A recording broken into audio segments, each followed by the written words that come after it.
Sunday ആയിക്കഴിഞ്ഞാൽ എല്ലാവരെയും പോലെ തന്നെ നമ്മൾ മാക്സിമം ട്രാവൽ ചെയ്യാൻ നോക്കും. എല്ലാ സൺഡേയ്സും കണ്ടിന്യൂസ് ആയിട്ട് ട്രാവൽ ചെയ്യില്ല. പറ്റുന്ന സൺഡേയ്സിലൊക്കെ ഞങ്ങൾ മാക്സിമം ട്രാവൽ ചെയ്യും. ട്രാവൽ ചെയ്യുമെന്ന് ഉദ്ദേശിച്ചത് ട്രിവാൻഡ്രത്തിനകത്തുള്ള സ്ഥലങ്ങളൊക്കെ നമ്മൾ മാക്സിമം ചുറ്റിക്കറങ്ങി കാണും എന്നാണ് ഉദ്ദേശിച്ചത്. അല്ലാതെ നമ്മൾ കണ്ടിന്യൂസ് ആയിട്ടുള്ള ഹോളിഡേയ്സ് ഒക്കെ ഉണ്ടെങ്കിൽ നമ്മൾ മാക്സിമം പുറത്തോട്ട് പോകാറുണ്ട്.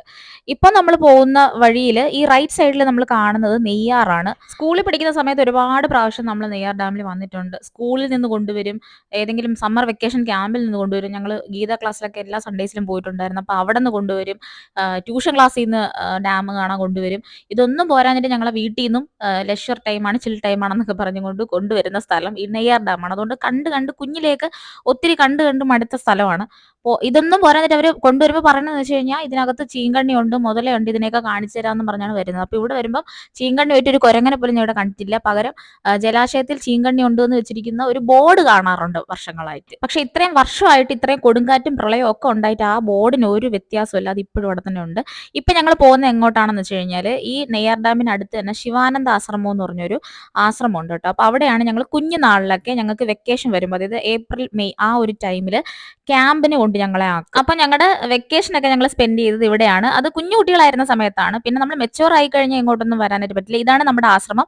ഞങ്ങൾ അകത്തോട്ട് കയറിയില്ല, ജസ്റ്റ് ആ ആശ്രമമൊക്കെ കണ്ട് പഴയ കാര്യങ്ങളൊക്കെ ഒന്ന് ഓർക്കാൻ വേണ്ടി വന്നു. കൂടുതലും ഫോറിനേഴ്സ് ആണ് ഇവിടെ വരുന്നത്. അവർക്ക് മെഡിറ്റേഷനും യോഗയ്ക്കൊക്കെ വേണ്ടി അതൊരു 3-4 മാസത്തെ പാക്കേജ് ഒക്കെ ഉണ്ട്. അതൊക്കെ എടുത്താണ് അവർ വരുന്നത്. അപ്പോൾ ആ ഒരു ഓർമ്മ ആയവർത്തതിന് ശേഷം പിന്നെ ഞങ്ങൾ വീണ്ടും കണ്ടിന്യൂസ് ആയിട്ട് മുന്നോട്ട് പോയി. പോകുന്ന വഴിക്ക് നമ്മളൊരു ഡിയർ സാഞ്ചുറി കണ്ടു. ഒരുപാട് മാനുകൾ അതിനകത്തുണ്ടായിരുന്നു. നല്ല സുന്ദരി എന്ന് വെച്ചാൽ അതീവ സുന്ദരികളായിട്ടുള്ള മാൻകുട്ടികളായിരുന്നു. ഈ ക്യാമറയിൽ കാണുന്നത് പോലെയല്ല, നേരിട്ട് കാണാൻ ഇതിലും ഭംഗിയാണ്. നമ്മളിങ്ങനെ കണ്ട് നിന്നു പോവും. അത്രയ്ക്ക് നല്ല രസമാണ് അവരെ കാണാനായിട്ട്.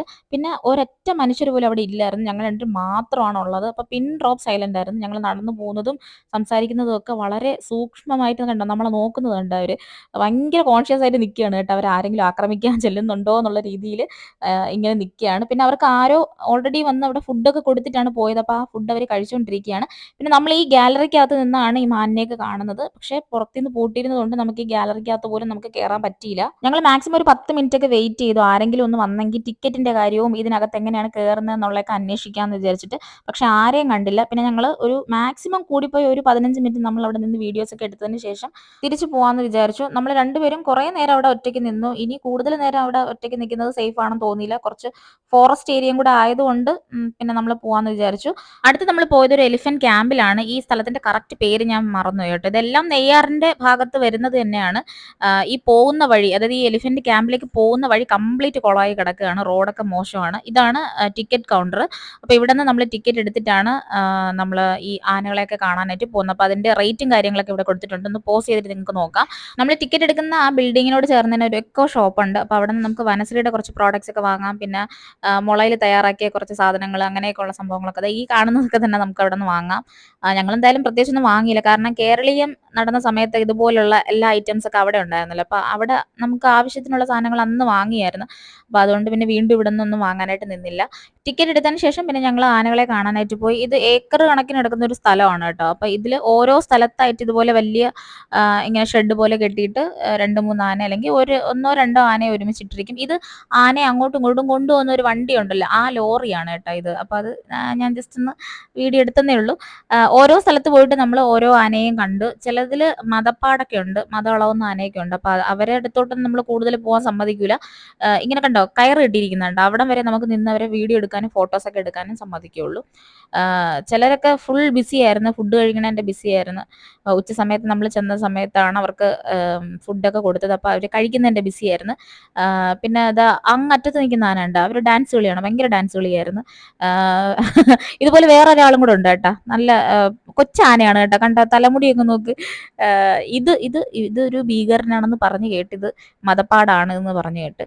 അപ്പോൾ അടുത്തോട്ട് പോയി ഫോട്ടോ എടുത്തില്ല. പിന്നെ അവസാനത്തെ ഫോട്ടോ എടുപ്പായിരിക്കും, അതുകൊണ്ട് അങ്ങോട്ട് പോയില്ല.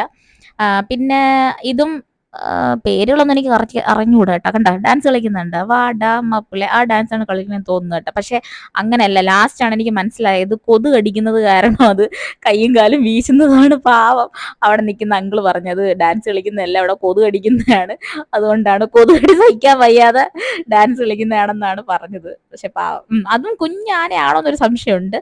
ഒരുപാട് ആനയുണ്ട് കേട്ടോ, അടുത്തടുത്ത് ഇങ്ങനെ കെട്ടിയിട്ടുണ്ട്. അങ്ങനെ ഓരോ സ്ഥലത്തും നമുക്കൊരു ഗൈഡ് വരും നമ്മുടെ കൂടെ. അങ്ങനെ ഓരോ സ്ഥലത്തും കൊണ്ടുപോയി നമ്മളെ ഓരോ ആനകളെയും കാണിക്കും, പേരും പറഞ്ഞു തരും. പിന്നെ എന്തൊക്കെയോ പ്രത്യേകതകളൊക്കെ പറഞ്ഞു തരും. ഇവന്റെ ഡാൻസ് ഇതുവരെയും തീർന്നില്ല കേട്ടോ. പാവം കണ്ടോ, കൊതു കടിക്കുന്നോണ്ടാണ്.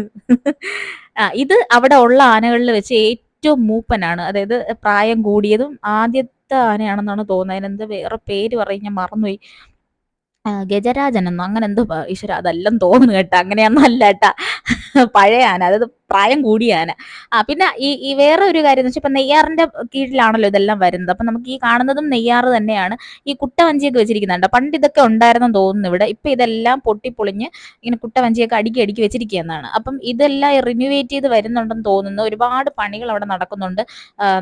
റോഡ് ശരിയാക്കുന്നുണ്ട്. പിന്നെ ബിൽഡിങ്ങില് ഒരുപാട് എന്തൊക്കെ പുതിയ പുതിയ കാര്യങ്ങളൊക്കെ വരുന്നുണ്ട്.